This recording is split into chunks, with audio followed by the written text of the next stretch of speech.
Who doesn't like dragons? Despite having never existed, they've left their mark on human history. Here are 10 of the most culturally important dragons in the world. Number 10, Zilant. You may not have heard of it, but Kazan is one of the most important cities in Russia. Capital of the Tatarstan Republic and independent Khanate, it was captured by Ivan the Terrible, rebuilt by Catherine the Great, and was home to both Tolstoy and Lenin as students.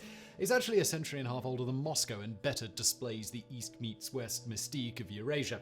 In fact, Moscow has paid vast sums to Kazan to keep it a part of the nation. Nowadays, it's a big, oil-rich manufacturing center. The story of its founding is like a creation myth. According to legend, the land on which Kazan was built was a serpent's nest pervaded by a foul stench and a whistling sound. One of the serpents, in particular known as Zilant, had two heads, one a snake's, with which it ate animals, and the other a bull's, with which it ate grass. Thinking this is an ideal place to found a powerful capital city, Kazan's founder paid a wizard to clear the nest. However, because it also had wings, Zilant escaped to a nearby hill and terrorized the city as it grew. Eventually, Zilant was killed and is nowadays commemorated on the Kazan coat of arms. In heraldry, Zilant is a type of dragon called a wyvern. These have the upper body of a dragon and the lower body or tail of a serpent. Number 9, Ryujin. In Japan, the dragon is a symbol of power. There are two types, the Tatsu and the Ryu, both of which, unlike Chinese dragons, are usually depicted with 3 claws. Most powerful of all of them is the dragon god of the Shinto faith, Ryujin. Dwelling under the sea in a coral palace, he is lord of the ocean and possessor of the tide jewels, which he uses to control the tides. Being a water dragon, he is attended by a staff of half-fish, half-human butlers. Seen as the guardian of the Shinto faith, Ryujin is depicted at temples and shrines throughout Japan.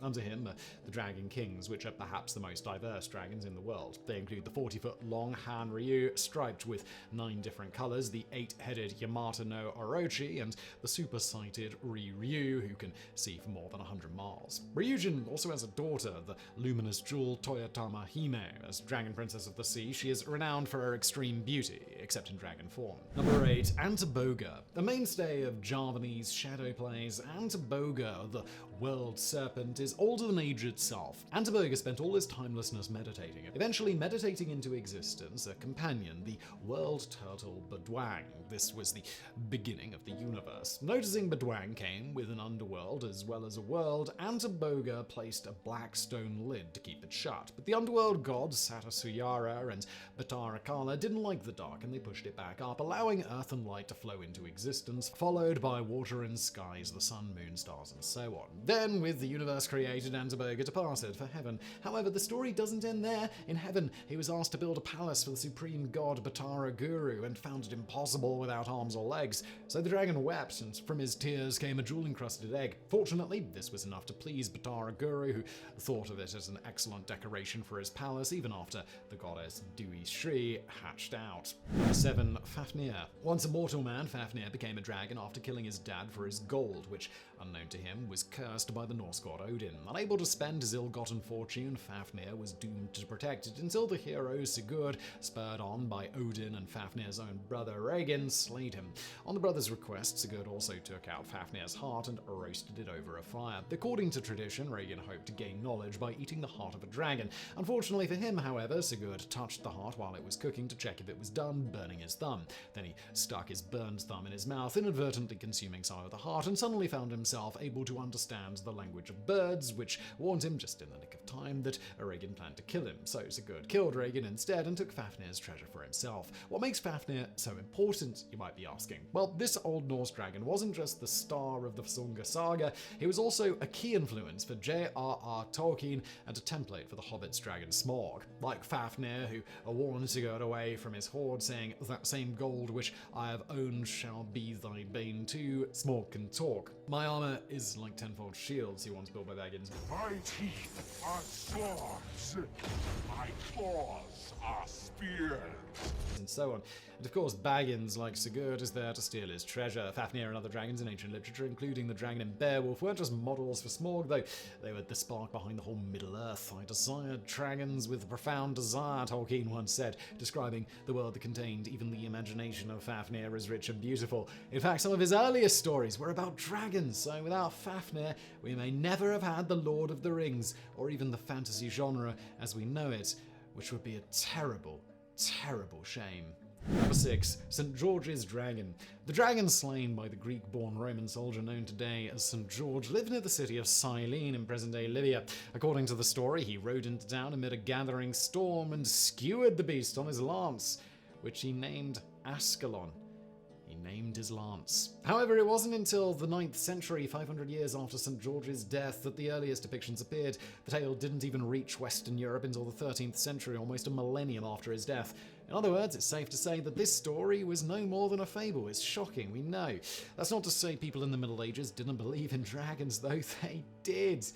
Small brains. In fact, dragons appeared in authoritative bestiaries and books on natural history. Part of the reason for this is the prevalence of fake stuffed dragon specimens.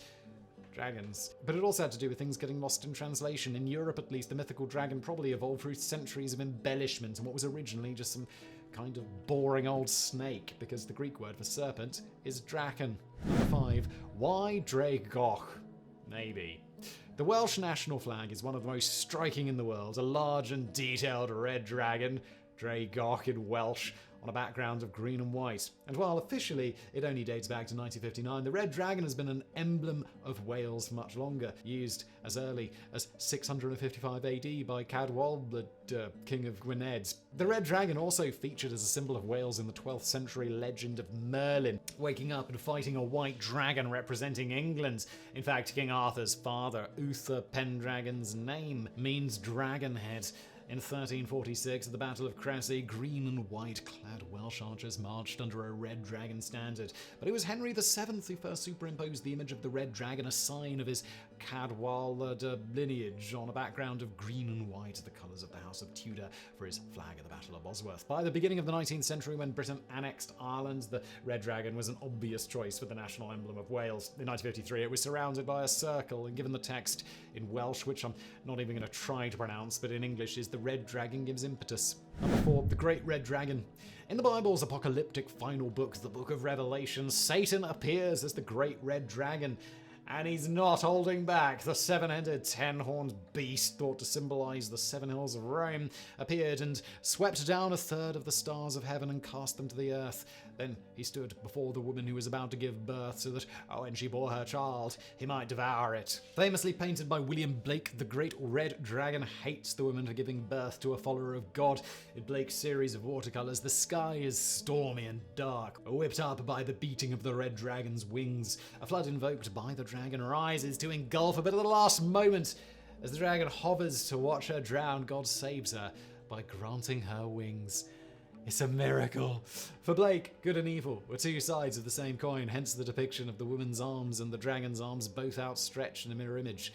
Neither exists independently of the other. Number 3, Druk. Another country with a dragon on the flag is Bhutan, almost ethereal in white, though originally green on a background of orange and yellow. This is Druk, the Thunder Dragon.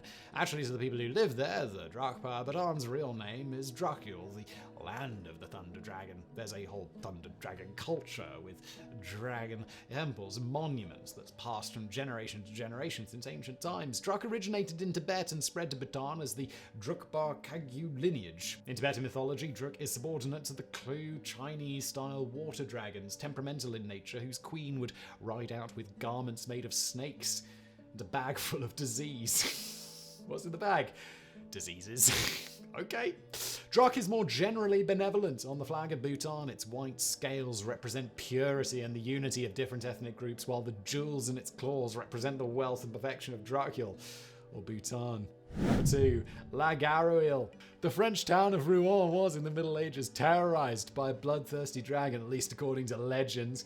The gargoyle, who lived in a cave by the Seine, had a serpentine neck, a slender head, and membranous wings. But it still caused damage wherever it went, spouting water, sinking ships, as well as, breathing fire. According to legend, locals became so desperate to make peace with the dragon that they sacrificed criminals and, more reluctantly, maidens to it. In the end, though, it was the man of the cloth, Frater Romanus, who saved the people, but only on the condition that they built a town in the church and got themselves baptized already.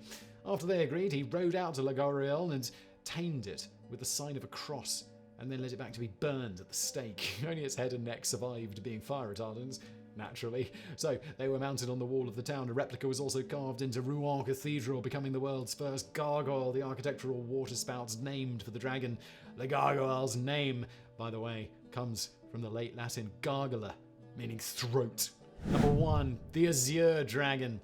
So important is the Azure Dragon in classical Chinese mythology that the grouping of stars, or asterism representing it, takes up a quarter of the sky and is split into 7 sections. In fact, the Azure Dragon is even important in Japan as Tokyo's guardian, and also in Korea.